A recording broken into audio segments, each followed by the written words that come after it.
Hi everyone, good afternoon. Welcome to the sixth session of the Professional Forester's Licensure Exam Free Review under the Upstep Review Caravan 2026. Welcome po everyone. It's great to have you here in our Google Meet and of course sa ating Facebook live stream. But before we get started, we would like to know kung hanggang saan ba umaabot itong ating free review sessions na. So kindly drop a comment sa ating Facebook live or dito sa chat box for our Google Meet participants and let us know po where you're watching from. Ayan. So, taga saan kaya ang ating participants this afternoon? Okay, mukhang mahiyain talaga ang ating PFLE takers this year. But that's okay. You can join us sa ating chat box or comment section whenever you're ready. But again, hopefully, ay ready nang makinig for today's first lecture.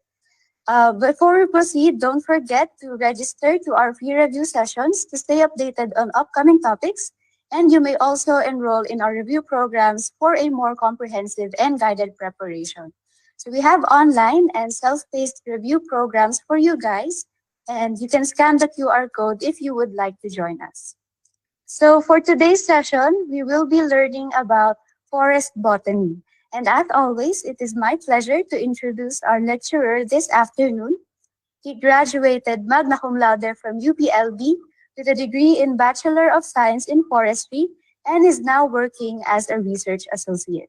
He won the championship at the 14th National Forestry Olympiad and is the ninth top notcher of the Forester's Licensure Exam 2025. Without further ado, let's all welcome and give a virtual round of applause to Mr. Christian Alfred Ramos. Good afternoon po. Hello po, good afternoon. Am I audible po? Hello, yes po. Okay, let me just share my screen. Okay. Okay, kita na po ba? Yes po. Kita na po. Okay, good afternoon. Thank you, Ivy, for the introduction. And first, I would like to thank everyone who's watching right now for taking the time to attend our free lecture series for today. So, again, I'm Forester Tian Ramos, and today I will be discussing forest botany, which is one of the topics under the forest ecosystem subject of the FLE. So, I think we can start na kasi medyo madami yung slides. Sana matapos natin within the time. Okay. So first, as forestry students naman, no, so very familiar na tayo with botany. And we say that botany is the scientific study of plants. So anything that has to do with plants, be it structure, yung function, growth, anatomy, reproduction, even ecology, or interactions with the environment, that will fall under the basic umbrella of botany. But for today, ang focus natin would be just on forest botany. So forest botany is parang isang subset lang siya ng botany, and it focuses on forest plants. So in practice, when we talk about forest botany, usually pinag-uusapan natin is just trees, no? But let's not forget na there are other types of forest plants din. So may mga vines, lianas, mga shrubs, even yung mga herbaceous plants. So kasama pa rin sila sa forest botany. So okay, let's review ngayon what constitutes a plant. So ano bang difference ng plants to other organisms? So we have a couple of characteristics. So in combination, these characteristics differentiate plants from other organisms such as animals and yung mga fungi and other microorganisms. So first, meron silang cell wall. So the cell wall serves to provide rigidity and structure to the plant. So hindi lang po plants ang may cell wall, no? Fungi meron ding cell wall. But ang difference is, let's take note of this, ang cell wall ng plants is made up of cellulose, while sa fungi naman, it is primarily made up of chitin and glucans. No? So again, cell wall provides rigidity. So tayo, since under tayo ng kingdom na animal, wala tayong cell wall kasi otherwise we would be too stiff, hindi tayo makakagalaw, no? So that's why plants are also, number 2, non-motile.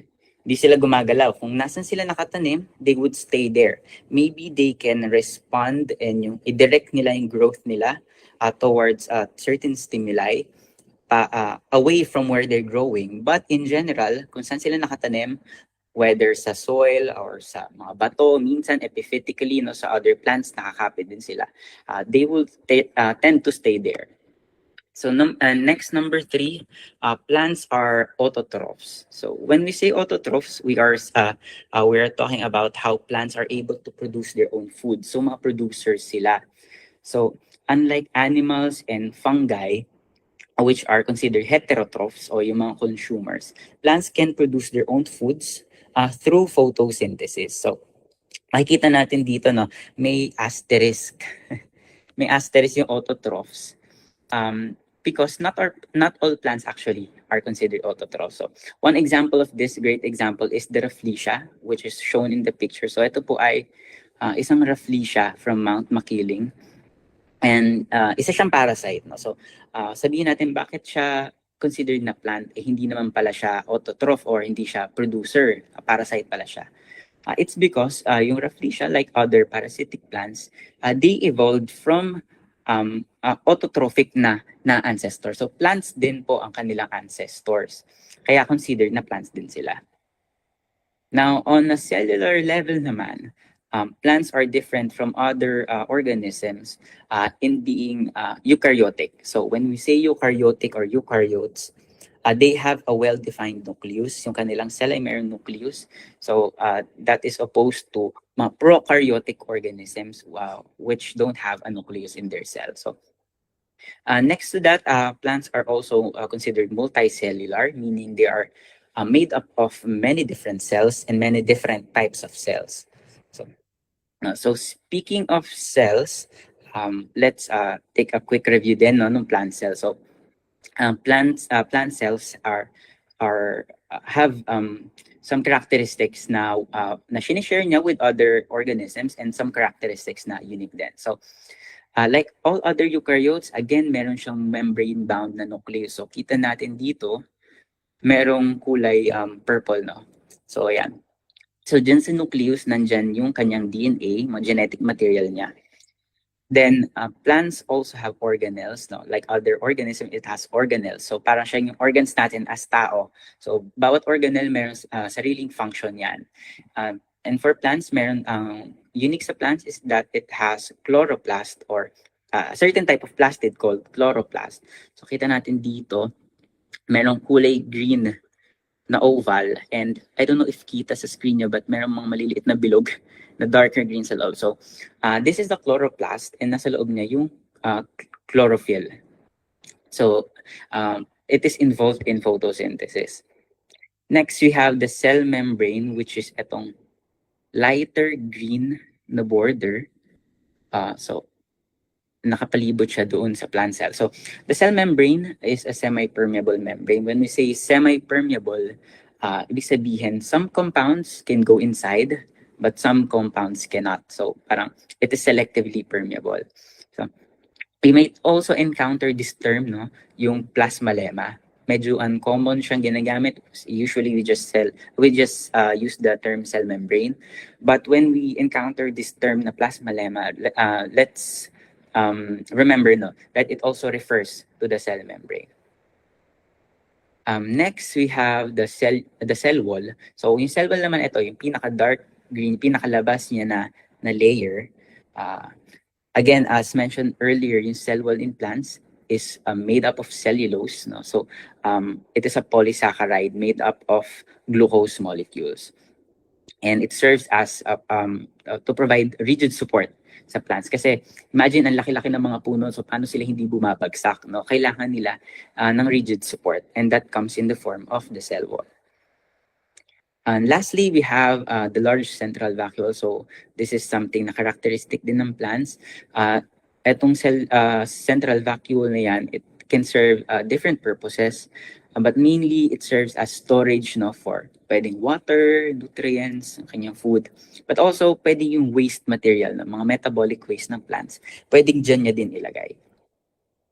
So now that we have discussed yung basic characteristic ng plant cells, so let's review naman yung different types ng plant cells. So plant cells can be differentiated based on the thickness of the cell wall. So, yung pinakamanipis na cell wall thickness, or yung plant cell with the thinnest cell wall, we call that the parenchyma cell.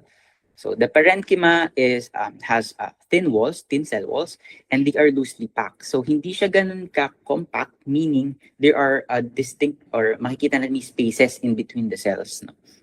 Then, parenchyma usually for storage and metabolism yan. Kita natin yung potato dito. Yung very cute na potato dito sa side. Alam naman natin yung potato ba, tuber, for storage talaga siya. And mostly, yung cells niya inside is parenchyma. Then, parenchyma cells are considered alive at maturity. And there are multiple specialized types of parenchyma. But two of the most common are yung aerenchyma, which are filled with air-filled spaces. So, from the word na aerenchyma, kita natin, may air siya sa start. So, this is common in mga aquatic plants. Usually, yung mga plants na nakalutang no, sa surface ng water, ayan, may mga aerenchyma yan. Para meron silang air na magpapa-float sa kanila. Next, we have yung chlorenchyma, which is another type of specialized na parenchyma cell. And again, from the name itself, may chlor. So alam natin, may chloroplast siya. So involved din siya sa photosynthesis. Next, so kanina balikan natin yung parenchyma, meron siyang thin cell walls. Now with cholenchyma, we have unevenly thickened cell walls. Bakit unevenly thickened? Kasi yung thickening niya mostly nasa corners lang. Okay, so nasa corners lang because it serves to provide a flexible support sa mga especially sa growing parts ng plant. So imagine if yung cell wall niya is thickened, yung cell wall all throughout, masyado na siya magiging matigas, no? So para flexible pa din siya while still providing some level of support, dun lang sa corners yung thickening niya. Next, similar to the parenchyma, cholenchyma cells are also considered alive at maturity. Nakita natin dito sa photo, no? I think this is a cross-section of a celery stalk. Di ba pag kumain tayo ng celery, parang may strings na natitira na medyo mahirap nguyain, no? Ayun yung cholenchyma. So, it provides support but still flexible, no? Kasi, again, sa corner lang yung thickening ng kanyang cell walls. Next naman, we have yung sclerenchyma. So, ito naman, siya yung pinaka-thick, no? Yung cell walls. And also lignified. So, that provides rigid support and strength sa plant. And there are two types of sclerenchyma. First, we have yung manipis lang siya, pero pahaba, the long and narrow cells, which are called the fibers, sclerenchyma fibers. And meron namang mas maikli na cells, pero parang mas malapad siya, no? We have the sclerids. No? So those are two types of sclerenchyma that can be found in plants. And in combination, they make up the hard parts of the plant. So makita natin, meron tayong coconut dito. So yung kanyang pinaka-shell, di ba mantigas talaga yan? Those are made up of sclerenchyma cells. Okay, let's look at the different types of cells side by side. So, kita natin sa parenchyma, halos wala kang makitang thickening, no, sa kanyang cell wall. But ang kita dito is yung spaces in between the cells. So, may air spaces pa. Unlike sa cholenchyma na kita natin at the corners, mga triangles, ayan, may thickening sa kanyang cell walls. And then, mas makapal naman yung thickening dun sa sclerenchyma. So all throughout, palibot ng cell wall, thick siya. Kaya mas rigid yung support na napoprovide niya compared sa cholenchyma. Okay, next, different types of plant tissues naman. So from cells, we're moving on to tissues. So there are four types of plant tissue, four main types of plant tissues. First is the meristematic tissues. So the meristematic tissues are responsible for cell division, and they can be classified into three. So first we have the apical meristem, which is found sa mga growing areas ng mga shoots. So mga dulo-dulo yan ng mga branches and also sa roots. So both top sa shoots, sa dulo ng shoots, and then sa bottom, sa dulo ng roots, makikita natin doon yung apical meristem. And they are responsible for primary growth. When we say primary growth, we're talking about the vertical growth, no, of the plant. Then we have the lateral meristem. Makita natin dito sa photo. Para nasa pagitan siya between yung pinakalabas ng plant and yung pinakagitna. Parang triangle siya dyan.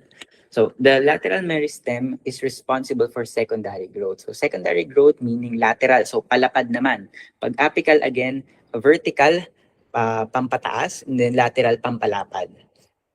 So the lateral meristem is also referred to as cambium. So usually actually, parang mas common ko nga na-encounter yung term ng cambium kaysa lateral meristem. But they're the same. So let's just remember na they're responsible for the secondary growth. So kita natin may photo dito ng cross-section ng wood. Ayan, that type of growth na yung pagiging paglapad ng tree trunk, that's attributable to the lateral meristem. And last, we have the intercalary meristem, which is found on the base of the leaf blades and the nodes. So, kita natin dito, itong nodes parang ring, paikot nung stem, and also at the base of the leaf blades. So, may mga buds dyan usually, di ba?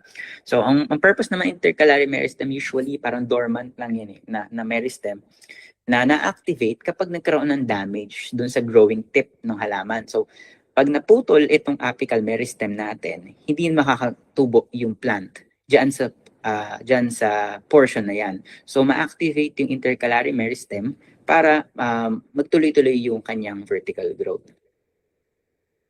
Next, the next type of plant tissue naman is the dermal tissue. So, dermal, parang sa atin, di ba? Dermal, so referring to our skin. So, sa plants, it refers to the outermost tissues of plants that function for protection, gas exchange, and water regulation. So, meron two types of dermal tissues in plants. First is the epidermis, and second is the periderm.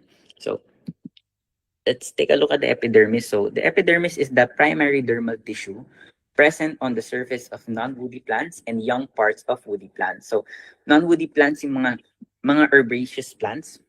And then young parts of woody plants, usually, pag meron kang branch, yung pinakadulo, yung growing tip pa, hindi pa siya woody. Greenish pa yung area na yon. So, yung portion na yon ng branch, it's still covered in the primary dermal tissue na epidermis. So, yung epidermis, kita natin dito, manipis lang siya na layer on the outside of the plant. So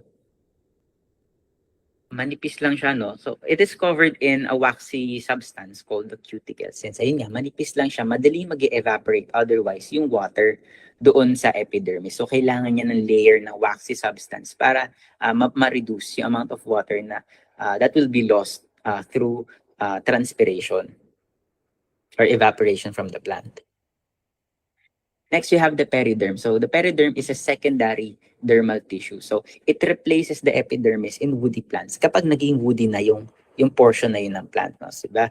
And again, sa dulo ng branches, merong greenish pa yan na twigs. And those are covered still in epidermis. And then, pag naging woody na yan, nagiging periderm na yung kanyang covering. So the periderm has 3 layers. So we have the outermost layer. So outermost layer is the phloem. It is made up of dead cells na merong na suberized. So meron silang suberin. Then under that, we have the phelogen, which is the lateral meristem responsible for producing both the phloem on the outside and phyloderm on the inside. Then lastly, we have the phyloderm, which is the innermost layer of the periderm, which consists of living non-suberized cells. So again, pag phloem nasa labas, outside siya, it is dead and it is suberized.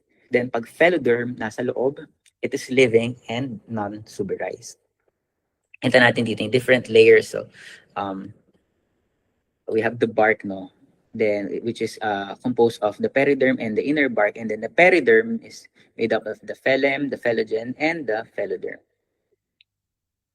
Next, we have the vascular tissues. So, vascular tissues are specialized tissues that are responsible for the transport of water, minerals, and nutrients. So, imagine na natin parang kumbaga sa bahay, parang sila yung mga pipelines natin, no, kung saan dumadaan yung water.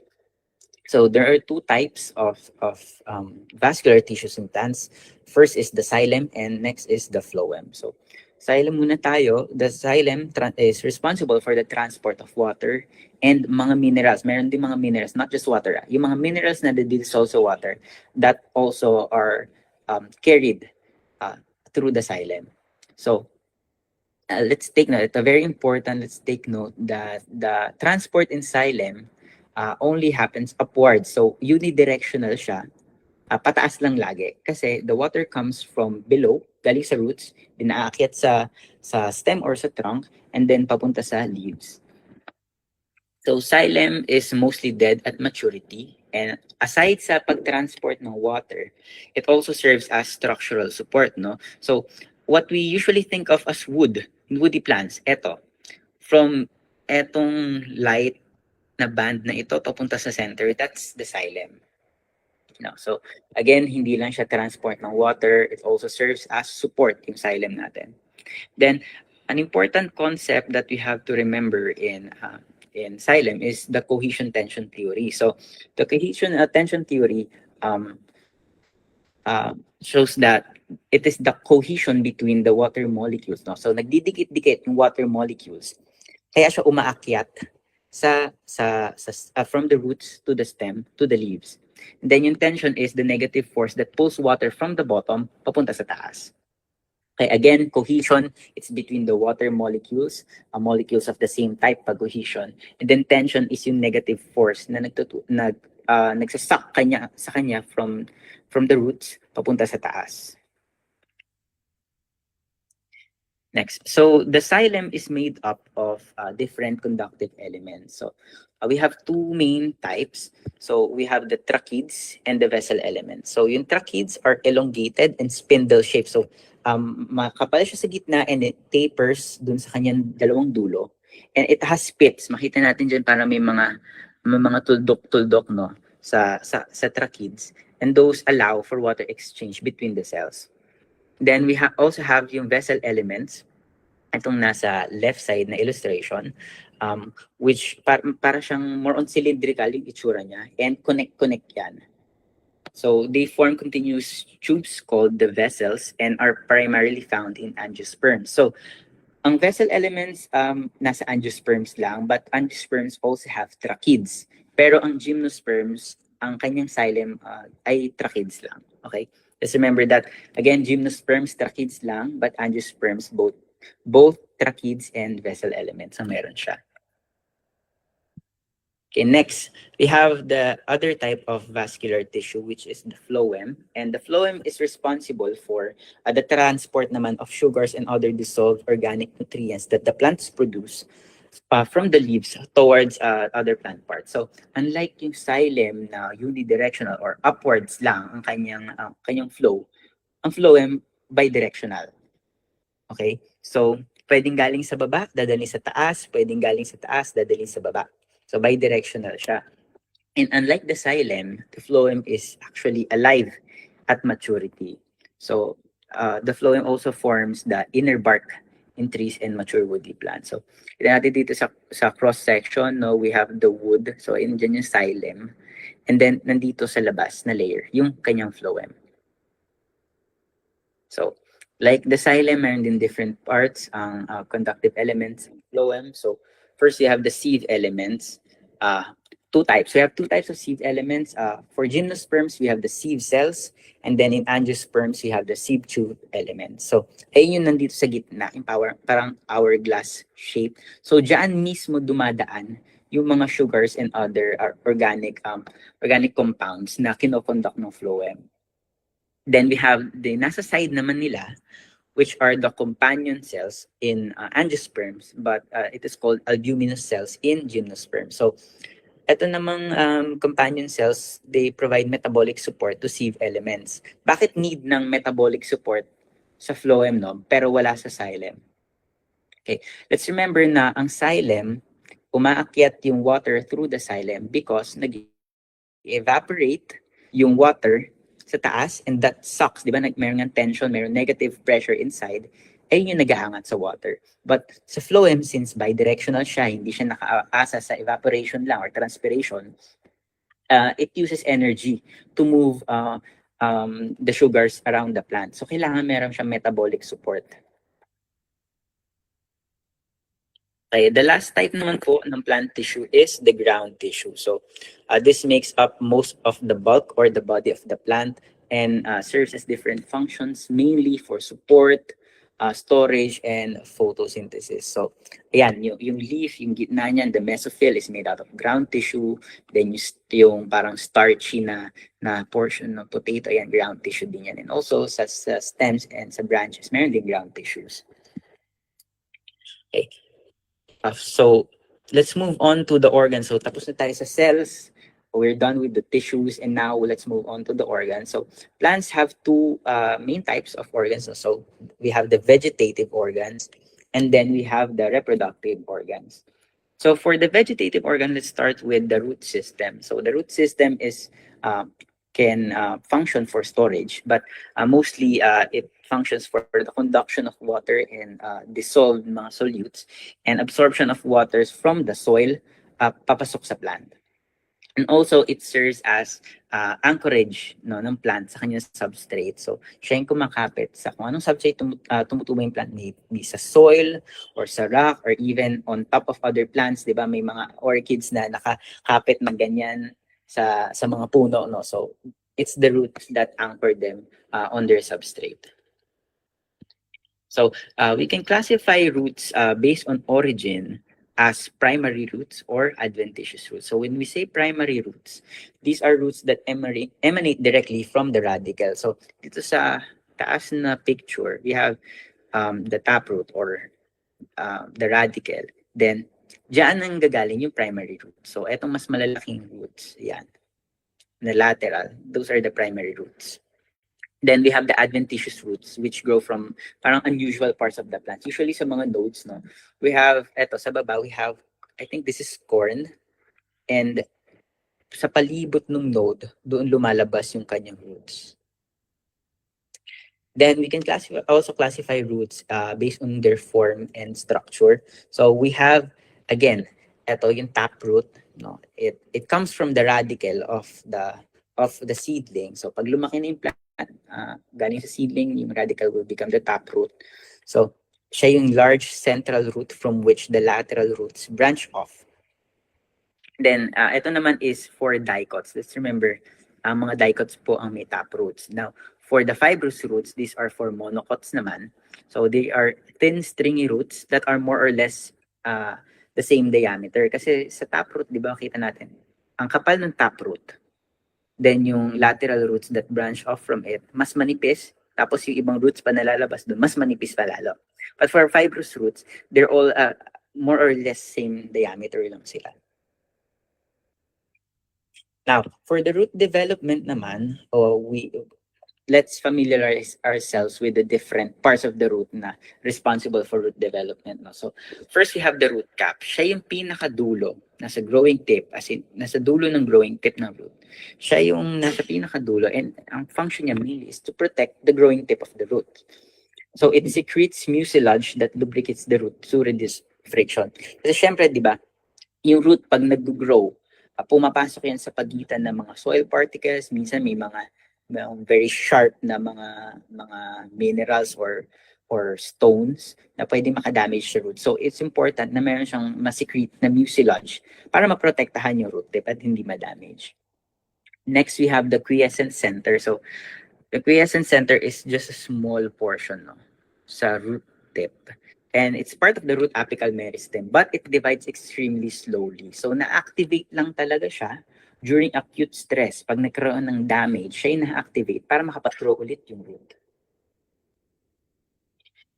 Next, let's look at the different regions of the root tip. So the root tip can be divided into three different regions na meron three different types of activities. No? So first, sa pinakadulo, we have the area of a region of cell division. So dito, very active ang cell division and they divide rapidly. Makikita din natin na parang naka-squish yung cells, no? Hindi siya rectangular at all, medyo squished sila. So, pag na-produce na yung cells, pag nag-divide na sila, over time, they will increase in length, no? So, ito na, we have the region of elongation. So, in this part of the root, the cells increase in length kasi nga dito, squished sila. So, dito, kita natin, mas mas rectangular na sila, mas malaki na sila. And then lastly, we had the region of maturation. So dito naman nag-undergo na ng differentiation into specialized cells yung mga root cells. So meron dyan maging parang root hairs, merong nasa gitna, merong nasa epidermis, ganyan. So again, from the region of cell division, mag-elongate, mag-increase ng size, and then mag-differentiate into specialized cells. Next, roots, parang plants, no? Plants very diverse. So yung roots din, meron din diversity in terms of their functions and their appearance, no? So roots can be modified to serve different functions aside from just absorption ng water. So first, roots can be used by plants for storage. So for storage, we have different types of root types. We have the tuberous root, fasciculated, moniliform, annulated, and nodulose. So tuberous, you have a single enlarged root, no? Then sa fasciculated naman, parang madami, parang branching siya. Moniliform, parang merong maliliit na bilog-bilog, parang siyang beaded, parang siya may beads. Then for annulated root, ito yung root na parang may rings, may mga rings siya sa palibot. And then we have the nodulous root na enlarged siya but only at the tip. Next, also for storage, we have the conical root, so parang carrot, fusiform root, mga radish, ganyan. We have the napiform root, para siyang top or trumpo. I think ang ano dito is yung sincamas, para siyang shape ng sincamas, no? And again, we have the tuberous root. So aside from storage, roots can also be modified for support. So for support, we have the prop roots, no, which grow vertically to support a branch that grows laterally. So kung ito yung branch, yung root will start growing from the branch pababa. Tapos pag nahanap niya yung soil, kakapal siya. And makita natin, susuportahan niya yung branch na yun na it's growing laterally. Then we have the stilt roots naman na lumalabas din from the stem. But unlike prop roots, it grows diagonally, so oblique. Naka-angle siya from the stem to the ground. Now, we also have yung buttress. So, ito naman yung parang enlarged roots that grow above ground to support the trunk. So, makita natin yung common yan sa mga malalaking puno like dao. But also, ayan, sa UPLB, yung mga nadadaan dyan sa pili drive, yung mga pili trees, ayan, very prominent yung buttress nila. Then, on the right, we have yung climbing roots. So, ito naman is, of course, for climbing plants, in order for them to support themselves, no, since kumakapit sila sa other plants, they have roots that are capable of sticking dun sa kanilang host to provide support para maka-grow sila pataas. Next, roots can also serve, can be modified, no, for respiration. So we have pneumatophores na common ito sa mga mangrove species. So ang purpose niya, it comes out from the ground para kapag pumasok yung tide, pag nagkaroon ng tubig, still may access siya to oxygen. And hindi fully malulubog sa tubig yung kanilang roots kasi of course the roots also need oxygen. Next, some plants grow on the soil, on other plants, but some plants grow on other plants, no? So, nakikiparasitize sila, mga parasites sila, gaya nung Rafflesia na pinakita natin kanina. And also, mga mistletoe, ayan, mga common din yan sa Philippines na parasitic plants. So, they use their roots naman, no, in the form of hostoria to tap into the xylem and the phloem of their host plants. So, eto kita natin yung parang etong triangular part na yan, yung cross-section, that's the parasitic plant. And then etong horizontal na branch, ayun yung host ng parasitic plant. So, pinapasok niya ang kanyang hostoria doon sa kanyang host plant to get access doon sa water and nutrients since wala siyang roots of its own. Next, I don't know if familiar ang lahat dito, no? But roots can also be used, no, for photosynthesis. This is especially common sa mga orchids. Since yung orchids, nakakapit sila sa puno, no? Nakaganyan sila sa puno, yung kanilang roots, exposed yan sa araw. No? So, kita natin dito, this is the roots of a Phalaenopsis orchid, kulay green. So, may chloroplast din po yan, may chlorophyll din. and it can photosynthesize. Okay, moving on to the stem naman. So we're done with the roots. Let's move on to the stem. So the stem provides support to the leaves, the buds, and the flowers, and it conducts water and nutrients. So the stem also produces new cells in the lateral meristem. So between the roots sa soil or sa substrate, and then the leaves, buds, and flowers sa canopy or sa taas, we have the stems to support all of it, no? So siya yung nagko-connect na nung leaves and buds and flowers dun sa water na pinoprovide ng roots. So these are just some important terms na I hope you can all remember during your review for the FLE. So first, we have the nodes. So these are points along the stem at which the leaves attach. Kita natin dito sa right side. We have a leaf, and then the petiole ng leaf. And then kung saan siya nakakabit, that's the node. Okay? So, next we have the internode, which is the stem length between nodes. So, again, merong another leaf dito, may branch dyan. So, eto, may node din dito, may node dito. So, in between those two nodes, that's the internode. So, the shorter the internode, mas madaming leaves, mas dense yung branch mo or yung canopy. Then, mas mahaba yung internodes, mas malayo yung leaves, mas less dense yung canopy. Then, next we have the axillary bud, which is a structure that can form a lateral shoot or branch. So, we've talked about the intercalary meristem kanina, di ba? It is a type of meristematic tissue that forms sa mga junction ng leaves sa branch. So, axillary bud is, again, parang intercalary meristem siya. So, this can be activated for growth once the apical bud, which is found at the tip of the branch, kapag ito ay nasira, ayan, na-activate yung axillary bud para makagrow pa siya ulit. Kasi again, if masira yung apical bud, which contains the apical meristem, this portion of the stem can no longer grow. So for the plant to be able to, for the plant to continue growing, i-activate niya axillary bud niya. And from here, mag-continue siya mag-grow ng other branch.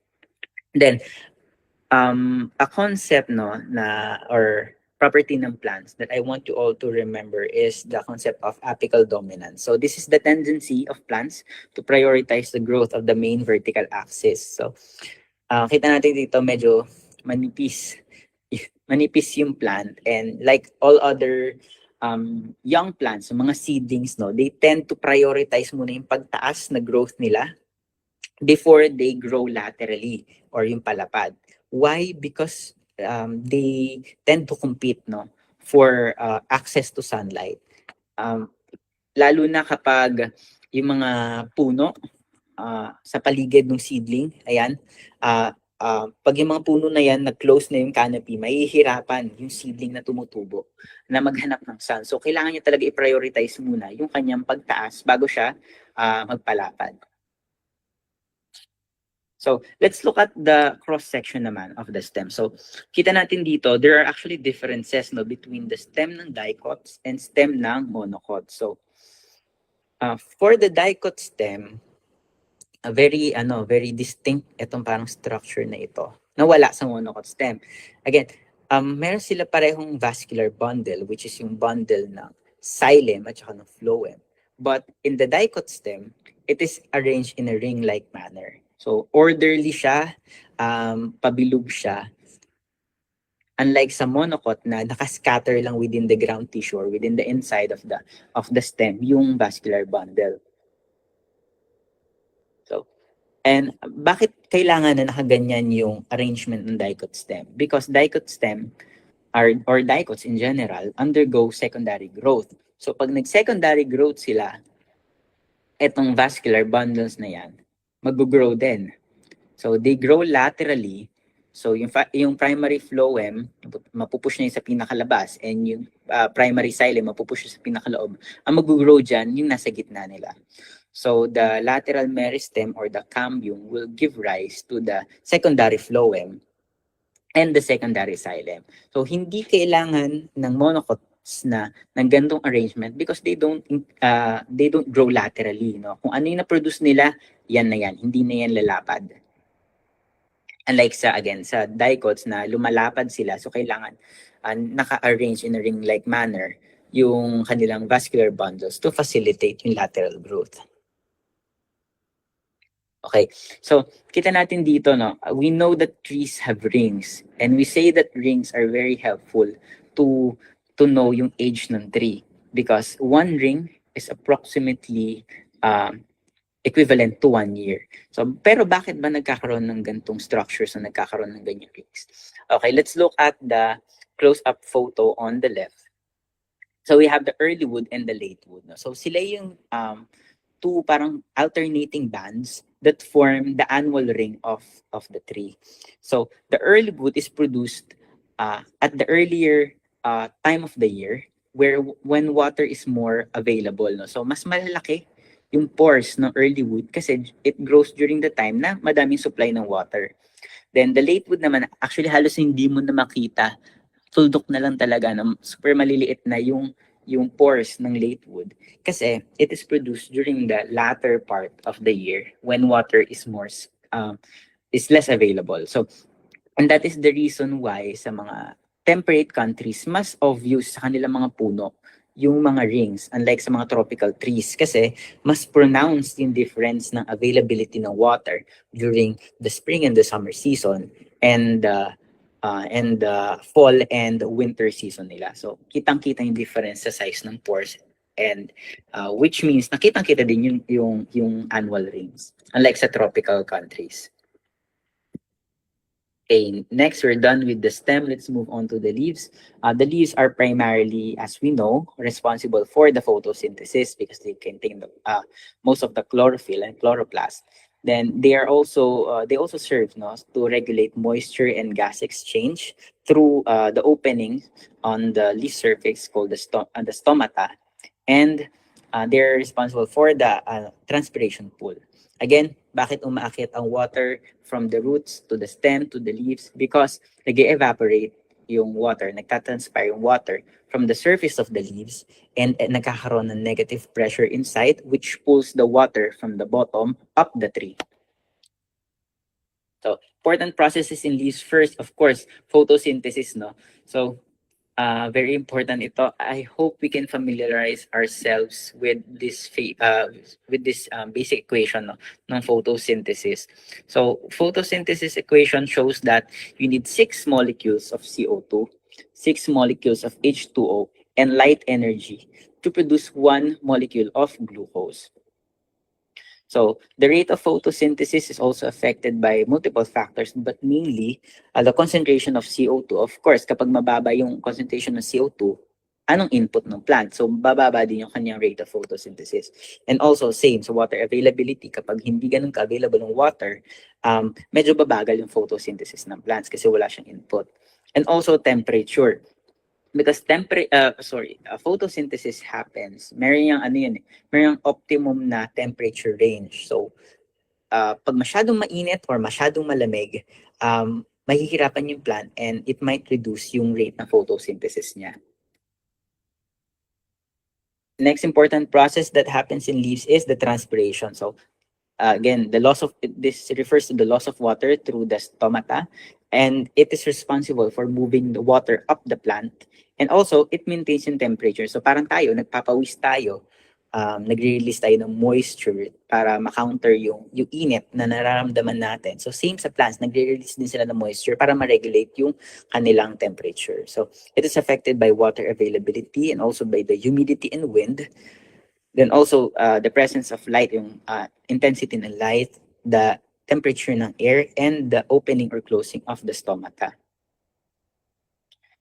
Next, we have cellular respiration. So respiration is parang siyang opposite naman ng photosynthesis. So photosynthesis, we take CO2 and water to produce glucose, so we can produce energy. So ito naman, we're using the energy na, no? So we're breaking down glucose. So we have adenosine triphosphate. So let's remember this term, ATP, adenosine triphosphate.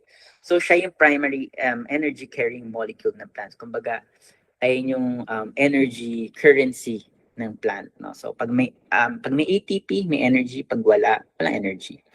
So Again, ang cellular respiration is parang opposite ng photosynthesis. So, ang photosynthesis requires CO2 and then it releases oxygen, no, as a byproduct. So, pag respiration, baliktad naman, it requires oxygen para ma-break down yung glucose and then it releases CO2. So, ang plants po, let's remember, hindi lang nagpo-produce ng oxygen ang plants. So, gumagamit din yan ng oxygen. But, less yung rate ng paggamit niya ng oxygen kaysa yung nare-release niya. Then, the rate of dapat respiration ito, sorry. The rate of respiration is affected by different factors. Primarily, the concentration of O2 or oxygen, the temperature, and availability of glucose. Kasi again, glucose yung binibreakdown natin to release yung energy. So, let's move on to the parts of the leaf. So, this is a simple leaf. So, we have two main types of leaves. No? So, we have the simple and the compound. So, let's first look at the simple leaf. So, simple leaf, meron tayong isang blade, which is composed of the apex, pinakatuktok niya, the base, kung saan naka-attach yung petiole, the midrib, yung main na parang ugat niya sa gitna that runs from the base to the apex, and the veins that runs laterally from the midrib. So, isang blade per petiole, that's considered a simple leaf.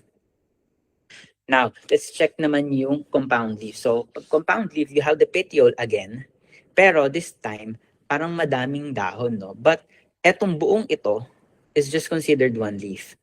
These structures na parang dahon, that's considered, that's called the leaflet, no? Kapag compound. So, we have the petiole again, then sa gitna, instead of the midrib, we have the rachis, and then we have parang miniature version ng petiole, we have the petiolule, and doon nakakabit yung leaflet. So this is a pinnately compound na one spinnate na leaf, and here we have bipinnately compound. So eto, merong rachis, tapos leaflet agad. Eto, merong rachis, tapos meron pang rachilya, and then we have the leaflet. So twice siyang pinnate. So we can also see here the different types of phyllotaxy. So when we talk about phyllotaxy, we're talking about how the leaves are arranged along the stem or along the branch. So itong phyllotaxy na to, very useful yan sa taxonomy kasi different families or different genera would have specific types of phyllotaxy. So we can see here, meron yung alternate arrangement. So meron kang two rows ng dahon and then alternate sila ng pagkakabit dun sa stem. Then we have opposite arrangement na magkakatapat. So parang pares-pares sila. Pares-pares yung mga dahon. And you have the whorled arrangement wherein bawat node, merong multiple leaves na tumutubo around the stem. Not from a single node. It grows, the different leaves grow around the stem. So let's look at some real life examples. So opposite, ito mga common trees, no, with opposite leaves. So we have bitaog, yung mga Calophyllaceae. Ayan, mga opposite ang leaves niyan. Then we have mulabe, for example. Meron siyang trifoliate yung kanyang dahon. It is compound. But when you look at the petiole, opposite siya. Okay? Again, etong tatlong to is just considered one leaf. When we talk about phyllotaxy, we're looking at the petiole, not the petiolule. We're talking about the petiole of the leaves. So, ito natin dito na magkatapat. So, they're opposite. And then we have lipote. Ito, close up. Talagang close up. Ang laki. Kita natin, ayan. Mga syzygium species, yan, opposite din ang mga leaves. Next, we have alternate arrangement. So, for alternate arrangement, ang common dyan, yung mga Dipterocarpaceae natin, mga Dipterocarp. So, we have Shorea, Parashorea, Vatica, Hopea, Dipterocarpus, ayan. Lahat ng mga Dipterocarp na yan, puro alternate ang leaf arrangement. Next, we have for representative naman ng compound pero alternate, no? We have Spittinia macrophylla, so mahogany, ayan. Mga Meliaceae, mga alternate din ang kanilang leaf arrangement. And last, we have yung Tindalo, Afzelia rhomboidea from Fabaceae, alternate din ang leaf arrangement. Again, tingnan natin dito, yung leaflets, these are leaflets, those are not leaves. Opposite sila. Yung leaflets are opposite one another, but when you look at the petiole, dito sa dulong part, sa base ng dahon, wala siyang katapat. alternate yung arrangement niya. But yung leaflet arrangement ay opposite. Okay, for world naman, we have Dita and Philippine tick. So I think these are the most common examples of world. So kita natin from one point around the stem, there are multiple leaves that arise. No? Let's compare that naman with the fascicle. So sa fascicle, we have the Benguet and Mindoro pine and the Chaang Gubat or Eretia microphylla. So ang difference naman ng fascicled sa world, pag fascicled, multiple leaves, but they arise from the same node, from the same point. Tingnan nyo to. Nasa taas lang siya. Wala siya doon sa kabilang side, no? Unlike dito sa world na nakapalibot talaga doon sa stem yung arrangement ng leaves. Okay, so let's look at the leaf anatomy naman. So basic leaf anatomy, I think this is an example of a dicot leaf. So we have multiple components to the leaves, but ang basic na tingnan natin is, first, we have the upper and lower epidermis. So sila yung basic covering ng leaf. Sa lower epidermis, makikita natin nandun yung mga stomata and then yung guard cell. So the stoma, pag singular stoma, plural stomata, it refers to the opening, okay? It's the opening. While yung cells na nag-decide kung magsasarado or magbubukas yung stoma or stomata, those are called the guard cells. And then inside the leaf, we can see two distinct layers that make up the mesophyll or yung gitnang layer ng leaf. So we have the palisade mesophyll on the upper side or the adaxial side of the leaf. So yung palisade mesophyll, compare mo sa baba, kita natin na very tightly packed, no? Yung cells dito. Mas tightly packed siya because ito yung area or surface ng leaf na naka-expose sa araw. So pag naka-expose sa araw, plants are trying to maximize yung kanilang photosynthesis. Kaya mas madaming cells dito na merong chloroplast. Meanwhile, sa underside naman, sa kanyang abaxial side, mayroong spongy mesophyll. So, kita natin malaki yung spaces in between the spongy mesophyll cells. Kasi, this serves as yung pasukan ng air from the stoma or the stomata. So, para makapag-diffuse siya to the inside, kailangan medyo magkakahiwalay yung cells. Otherwise, hindi makakalusot yung gas. Next, we also have yung vascular tissue natin. I'm assuming ito yung baka ito yung midrib or possible yung veins, di ba? We have vascular tissues inside the leaves. So, kita natin on the upper side, we have the xylem and the lower side, we have the phloem. So, bakit ganyan yung arrangement? Bakit nasa taas yung xylem, nasa taas yung phloem? So, the reason for that is, di ba, as discussed earlier, ang xylem or yung secondary xylem ng isang puno ay nasa gitna. Tapos nasa labas yung phloem. So pag nag-split siya papunta sa dahon, yung nasa gitna mapupunta sa taas. That's why yung xylem nasa taas. Then yung nasa labas, yung phloem na nasa labas, pag nag-split siya papunta sa dahon, siya na yung nasa ilalim. Okay, so hindi yan nagbabaliktad. Yung xylem lagi nasa taas, then yung phloem lagi nasa baba. Because yung xylem sa stem ay nasa gitna, and yung phloem sa stem ay nasa labas or nasa periphery. Okay, let's move on naman sa reproductive organs. Now we're done with the vegetative organs. Let's explore now yung reproductive organs. So first we have the flower, which is the defining and reproductive structure of angiosperms. And ang counterpart niya naman sa gymnosperms, no, is the cone. So for the gymnosperms, we have two types, the megastrobilus, which is the female cone, and the microstrobilus, which is the male cone. So same ng function, no, pero iba itsura nila. Very hindi ganun ka-colorful yung cone, mas colorful yung flowers. Okay, so let's discuss yung main parts ng flowers. So we have we can classify yung main parts nila based on being non-essential or essential. So non-essential, when we say non-essential, it's we say non-essential not because wala siyang purpose, no, wala siyang function, but because the flower can successfully produce fruit and seeds even without these parts, no? So first we have the sepals, or collectively it's called the calyx. This is the outermost and usually leaf-like part that protects the developing bud. So I don't know if nakita na kayo ng developing bud ng gumamela. Ito, gumamela. Kita nyo sa baba, merong, before the petals sa baba, merong green na parang cup na gano'n. So those are the sepals that collectively they're called the calyx. Then we have the petals, or collectively called the corolla, which is typically the most colorful and conspicuous part of the flower. So eto yan. Very colorful. Bakit siya colorful? Kasi yung primary purpose niya is to attract the pollinators, usually insects. No? So now let's move on to the essential parts. Again, these are the parts that are required para makapag-produce ng fruits and seeds yung flower. So we have the stamen, which is the male part, and the pistil, which is the female part. So palatandaan natin dito, no? Baka may nalilito pa rin kasi kung alin ng male, alin ng female. Yung stamen, male siya, may men. May men siya sa word niya, no? While yung pistil, wala. So ayun na lang palatandaan. Men, stamen, male. Pistil, walang men. So siya yung female. So the stamen is composed of the anther and the filament, and it produces yung pollen. So ayun, yung pollen naman is yung counterpart ng sperm sa animals.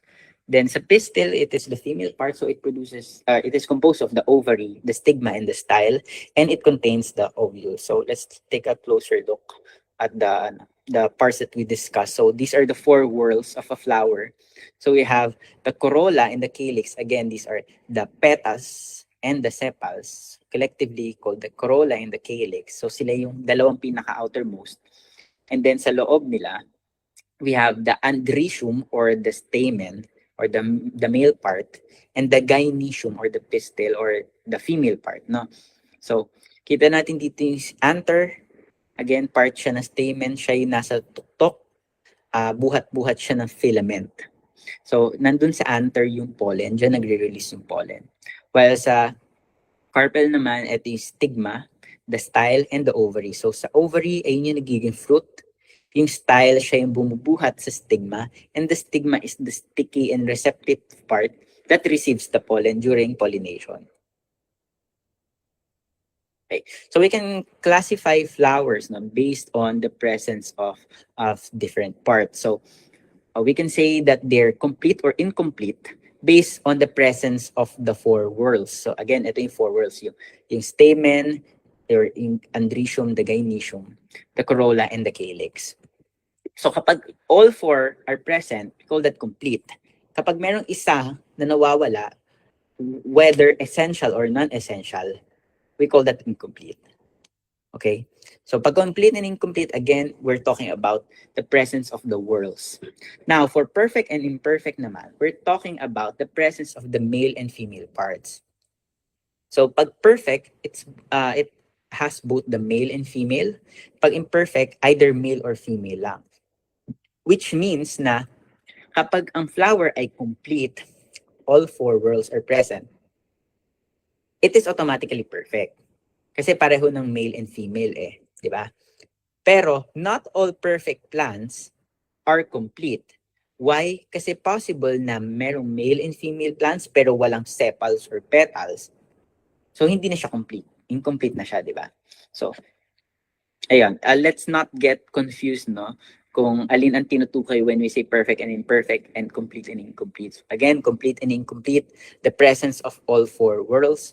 Then perfect and imperfect, we're just concerned with the presence of the male and female parts. Now, we can also classify flowers based on the presence of the different sexual organs. So, pwedeng male and females flowers on the same plant. So we call that monoecious. Then we also have dioecious, which has either male or female flowers only. And then hermaphrodite, kapag yung flowers contain both male and female parts. So tingnan natin din mas malinaw. So again, hermaphrodite, kailangan each flower contains both the male and female. Okay? Each flower yan flower pinag-uusapan natin dito. Now for the monoecious plants, we're talking about the presence of both sexes on one plant. Okay, difference again, difference sila dalawa with hermaphrodite. Hermaphrodite, we're talking about the flowers. Monoecious, we're talking about the whole plant. So, kahit pa nasa pinaka-left ng plant yung male at nasa pinaka-right ng plant yung female, as long as they're on the same plant, that's a monoecious plant. Now, for the dioecious plant naman, the individual plant is exclusively female or exclusively male. So, ayun. Okay. Next, we can also classify flowers based on their symmetry. So, we have three main types. No? For the first one, we have actinomorphic, meaning radial ang kanyang symmetry. You can cut it multiple ways and still, yung two halves na makukuha mo would be mirror images ng each other. So, symmetrical pa rin sila kahit saan mo sila hiwain. Or they have multiple multiple planes of symmetry. The second type naman is the zygomorphic. So, you can only cut it in one direction na magiging symmetrical pa rin sila. So, in this case, I think this flower ng isang legume, no? So, a zygomorphic siya, you can only cut it from top to bottom. Parang left and right niya is symmetrical. If you cut it horizontally, yung top and bottom would not be mirror images. So last type is asymmetric. So there's for asymmetric flowers, there's no plane of symmetry. So hindi mo sila mahati na magkakaroon ka pa rin ng mirror images ng halves. Okay. So kanina na-discuss natin sa leaves, meron tayong simple and compound, no? So sa flowers, meron din tayong similar concept. So sa flowers, you can have a solitary flower. So you have the peduncle and you have a single flower. Or you can have an inflorescence. So this is a collection of multiple flowers. So you can have a raceme, spike, corymb, an umbel, capitulum, or head. Then you can have a panicle or cyme. So again, kapag multiple na ganito, we call those inflorescence. And the individual, itong mga red, we call those florets. Kapag inflorescence, we call the flowers florets. Pag solitary, flowers. Okay? Now, let's talk about pollination. So, pollination is a very important event, no, sa reproduction ng plants because it allows the transfer of pollen and therefore yung genetic material ng male to the stigma doon sa female part. So, there are three main types of pollination. First is autogamy. So, auto, in this case, means self. So, self-pollination to. So, it is a transfer of pollen from the anther to the stigma of the same flower. So, na-discuss natin kanina, no, yung kung alin ang different types of flowers based on aling sex ang present sa isang plant. So, etong autogamy, since kailangan same flower, it can only happen kapag hermaphrodite yung flower, meaning both male and female parts are present on the same flower. Next, we have geitonogamy, which is the transfer of the pollen from the anther to the stigma of the same plant. So, eto pwede na siya sa monoecious plant. Okay, balikan natin yung monoecious. So, monoecious plant, again, male and female on the same plant, but not necessarily the same flower. So, geitonogamy, within the same plant siya. Pero, magkaiba yung sex ng flowers. Okay. Next, we have yung synogamy. Sino means other. In this case, other. So, it is the transfer of the pollen from the anther to the stigma of another individual plant. So, applicable naman ito to dioecious plants. Or actually, pwede din to monoecious plants eh. Since etong, say, male nito, it can transfer to the female of another monoecious plant. But,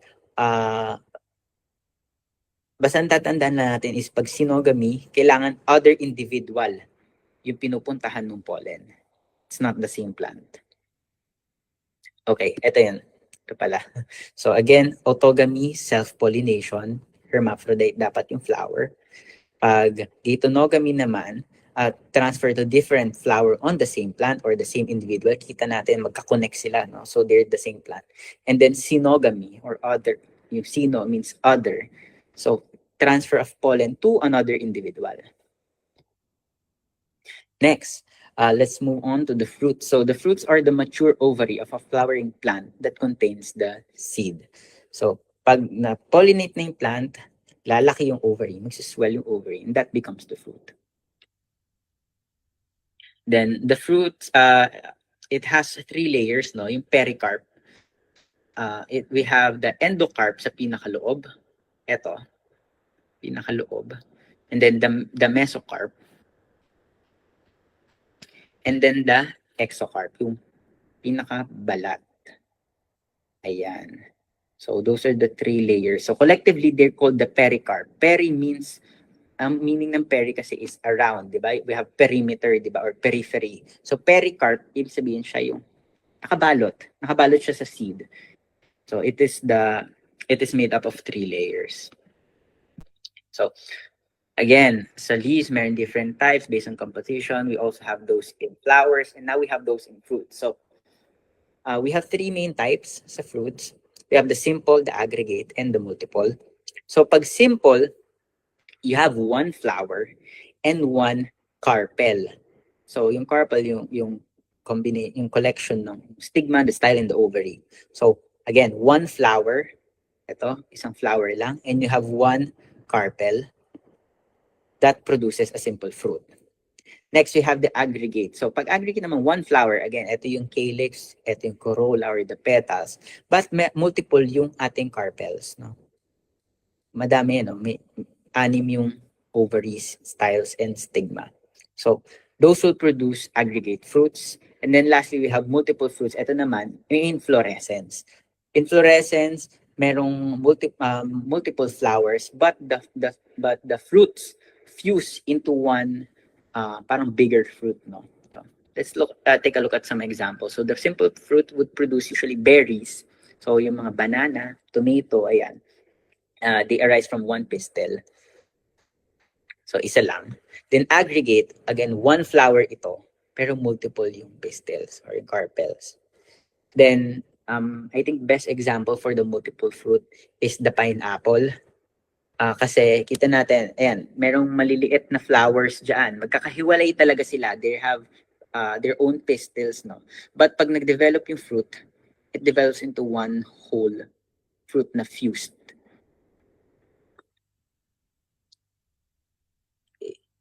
Okay, next, we can also classify yung fruit, not just based on composition, but also based on pericarp consistency. So we have 2 main types of pericarp consistency. We have the fleshy and we have the dry. So for the dry, we have 5 common types. So first, we have the drupe. Ito, I think this is a mango.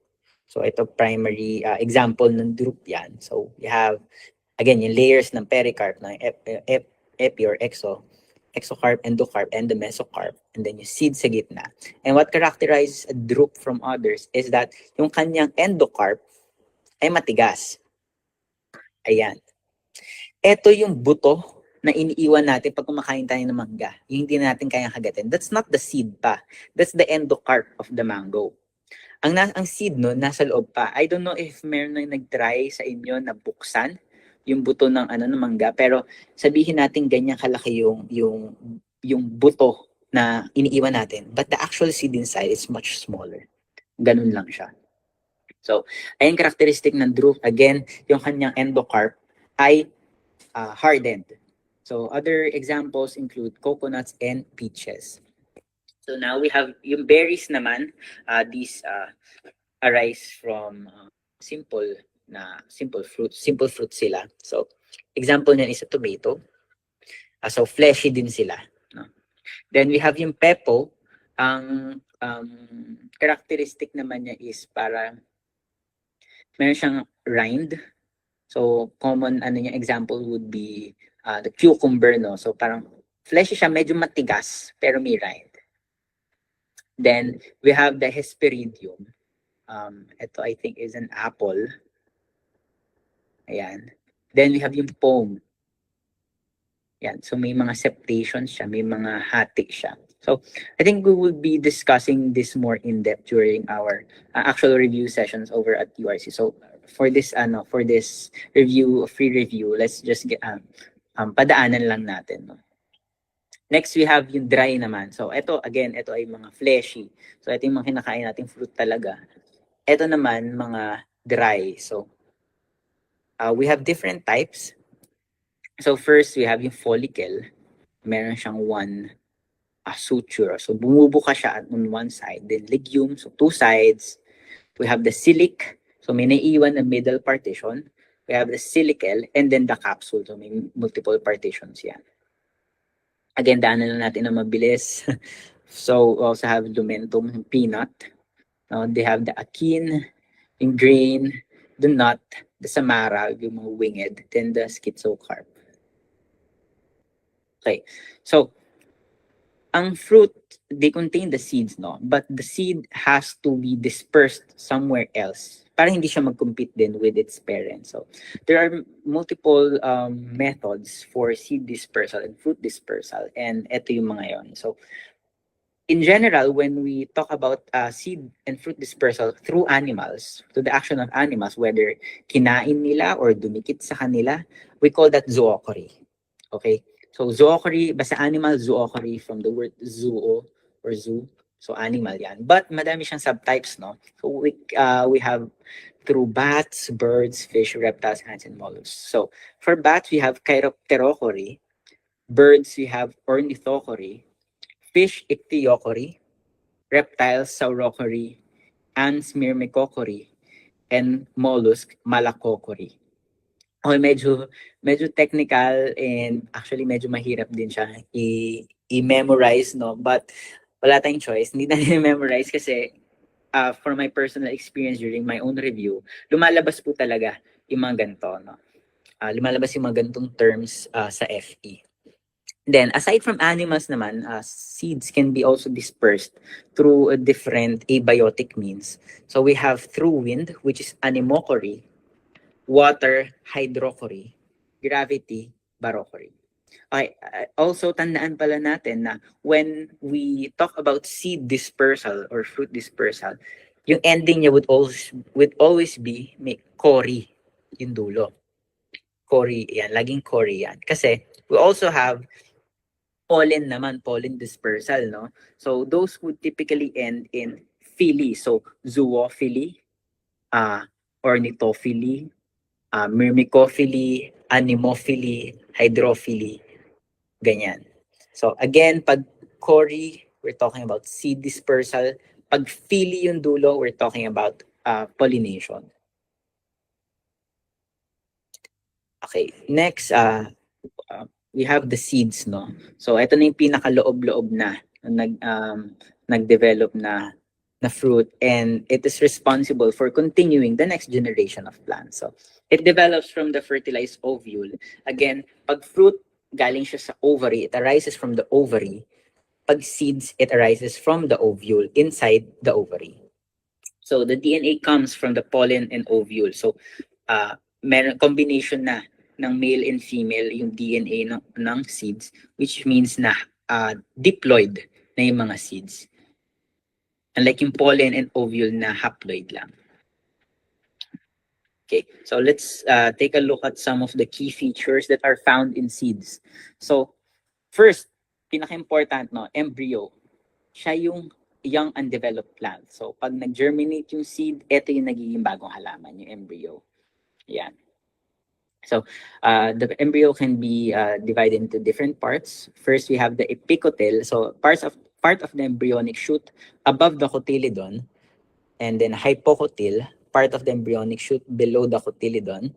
Then we have the radicle, the embryonic root, and the cotyledon itself, yung seed leaf. So okay, tingnan natin dito sa photo. We have the cotyledon, etong parang bean shape, no? Yung kanyang seed leaf, we also call that the seed leaf. So siya yung unang dahon ng seedling kapag nag-emerge siya after germination, but it's not actually considered a true leaf.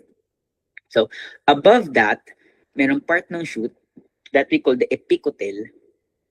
Then below that, connecting the cotyledon to the radicle, we have the hypocotyl. Hypo, below. Di ba? Pag sinabi natin hypo, laging below ang ibig sabihin yan. And epi, ibig sabihin, nasa taas or nasa surface. Okay.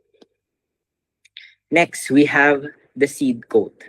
So yung seed coat naman, it is also known or referred to as the testa, and it functions to protect the seed from physical damage, moisture loss, and temperature extreme. So of course, hindi naman yan paglabas ng seed or paglabas ng fruit. Hindi naman tutubo agad yan. It takes time, no? So kailangan between the time mag-germinate yung seed and ng time na nirelease siya ng plant, kailangan may protection muna siya para hindi siya masira. So The testa is in charge of protecting the seed from physical damage, again, moisture loss, and temperature extremes. So next, seeds also have a food reserve. So the food reserve provides the embryo with energy and the nutrients that it needs to develop and germinate. So their seeds can be classified into two types based on the presence of the food reserve. So first, you have the albuminous seed. So kita natin dito sa right, yung monocot seed. Yung kanyang food reserve comes in the form of the endosperm. Now, when the seed of the corn matures, may natitira pa ring endosperm. So sa mga monocot common ito, including yung wheat. Yung wheat, yung endosperm niya yung nagiging flour eh. So natitira talaga siya kapag nag-mature yung wheat seed. Unlike yung X-albuminous seeds, meron siyang endosperm dati, meron siyang food reserve dati, but upon maturity, na-absorb na ng embryo. So pag kumain tayo ng munggo or other dicots, wala na dun yung endosperm. Kasi ginamit na nung embryo to develop. Again, albuminous seeds, usually monocots, the endosperm is retained and present at maturity, while X-albuminous seeds, usually sa dicots, it is completely absorbed upon maturity. Next, we have the hilum and the micropyle. So, yung seed naman, hindi naman totally smooth yan sa labas. Diba? Makikita natin meron itong portion na parang woody, yung itsura, or basta parang oval siya in the case of many legumes. So, that's called the hilum. And it is the scar kung saan nag-attach yung seed doon sa ovary. So, di ba kita natin yung sa melon or sa papaya, nakadikit yung seed doon sa wall ng fruit. And yung pinagdikitan nun, pag tinanggal mo yung seed, makikita mo yung hilum. Ayun yung scar niya. So it regulates the seed interaction with the environment and alongside the micropyle, which is a tiny pore that serves as an entry of water and air during germination. So yung micropyle medyo mahirap na siyang makita dito sa photo. Pero dito sa, I think sa right side, kita nyo kung saan nag-end yung testa and saan nag-stop yung hilum. Sa pagitan niyan, merong maliit na butas. Diyan pumapasok yung water and air during germination. So, hindi naman siya totally enclosed talaga yung seed kasi need niya din makakuha ng cue from the environment na pwede na siya mag-germinate. Okay, we can also classify seeds, no? Like in the leaves, the fruits, and the flowers. But for seeds, we mainly have two main types. So, I think na-discuss din to yesterday during the discussion on forest nursery. But we have two main types of seeds based on dormancy. First is the orthodox, which undergoes dormancy and it can be dried to low moisture levels, meaning pwede mo siyang store for long periods of time.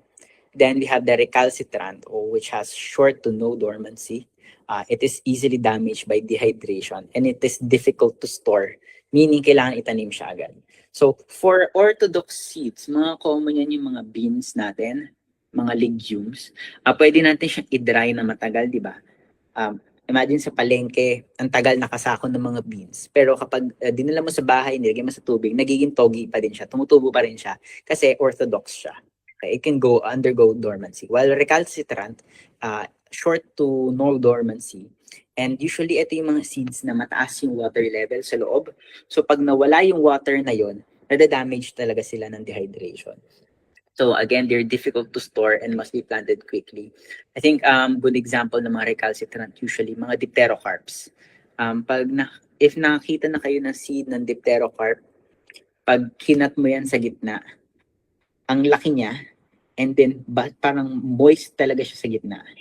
Hindi siya kagaya ng mga munggo na dry. Okay, so kailangan yung mga dipterocarps, kailangan matanim din yan agad. So let's talk about germination naman, no? So, germination is the process, sorry, by which the seed develops into a seedling. So, okay, na-produce na ng plant yung seed niya nasa loob ng fruit. Then, na-disperse na din yung fruit, na-disperse na yung seed. Now, kailangan na mag-grow ng seed into another plant. So, that happens during germination. So, germination is affected by different factors, but mostly moisture level, the oxygen, and the temperature. So, kapag mababa ang moisture, usually, hindi talaga nag-germinate yung plants. They take the amount of moisture as a cue kung pwede na sila mag-germinate. Kasi imagine if nag-germinate sila, then walang masyadong moisture sa paligid, matutuyo lang din sila. Diba? So they would rather preserve themselves.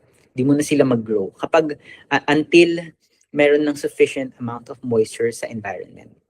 Then, oxygen. Kailangan nila ng oxygen. The seeds require oxygen for germination kasi they use energy din eh. And alalahanin natin kanina sa cellular respiration, unlike photosynthesis na nagpo-produce ng oxygen, cellular respiration requires oxygen, no? Para magamit nila yung energy. Next, temperature. Parang photosynthesis lang. Plants usually have an optimum range of temperature na makakapag-grow sila. No? So, kapag masyadong malamig, hindi sila mag-grow. Kung masyado naman mainit, madadamage sila.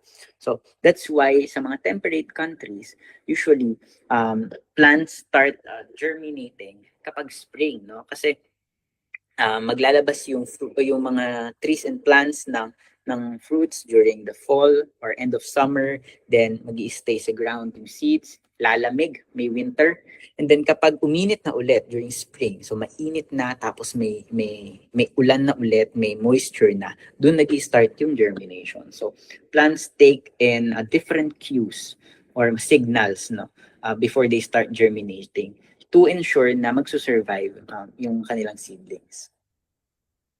So, eto yung different events in germination. So, let's just familiarize ourselves with the sequence kung ano yung nauuna, alin yung huli during the germination. So, first, unang-una, kailangan muna may water, very important. Na-discuss natin kanina. Plants take water, the presence of water as a cue to start germinating. So, water is first absorbed or imbibed by the seed. And that signals the food the seed to digest yung food reserves niya para mag-grow yung embryo. So then, pag nag-grow na siya, new cells are produced using amino acids and glucose is turned into ATP to drive cell division. So ayan, mag-start nang lumaki yung plant. So unti-unti, by the absorption of water and the production of new cells, it expands until such time na yung radical niya lalabas na sa testa to get more water, and then lalabas na yung entirety ng embryo doon sa seed coat kasi hindi na siya kasya dahil nag-divide na yung cells and nag-absorb na siya ng water. So from then on, the plumule or yung embryonic shoot emerges above ground. So nagkakaroon na ng dahon. The new leaves begin to photosynthesize, and then that signals the end of the germination na pag may dahon ng plant and kaya niyan mag-photosynthesize on its own without the cotyledons, that's the end of the germination. So medyo madaming event ito, but I think it's very important that we familiarize ourselves with the order, no? Kasi I've encountered questions then no, that asks kung ano yung tamang pagkakasunod-sunod ng germination event. So plants also have different types of germination. The two main types of germination that we have is the epigeal and the hypogeal. So sa mga nanonood po dito, tignan po muna natin yung pictures and let's try to figure out ano ba yung difference nilang dalawa. Sige, isipin po muna natin.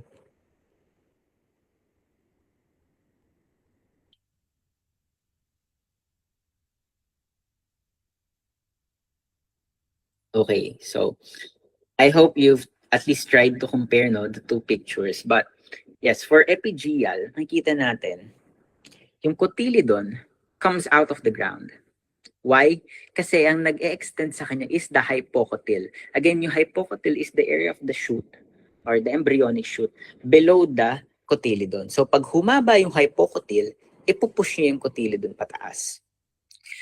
While for hypogeal naman, we have the cotyledon and it stays underground. Kasi ang humahaba is the epicotyl. Hindi niya natatangay pataas yung cotyledon. let's be familiar na lang din with these two. I think madali naman siyang i-memorize, no? Kasi hypogeal, hypo again meaning below or underground or under. Yung cotyledon stays underground. While epigeal, epi, or on the surface or nasa taas, yung cotyledon nasa taas. Pero kasi, opposite naman din yun. No? Yung humahaba sa epigeal, yung hypocotyl ang humahaba. Then sa hypogeal naman, ang humahaba ay epicotyl. So let's remember na ang basis po natin dito for these two types of germination is the position ng cotyledon upon germination. Either nasa taas ba, above ground ba, or nasa baba, sa hypogeal. Then, I think that's it. Medyo napaaga pala tayo.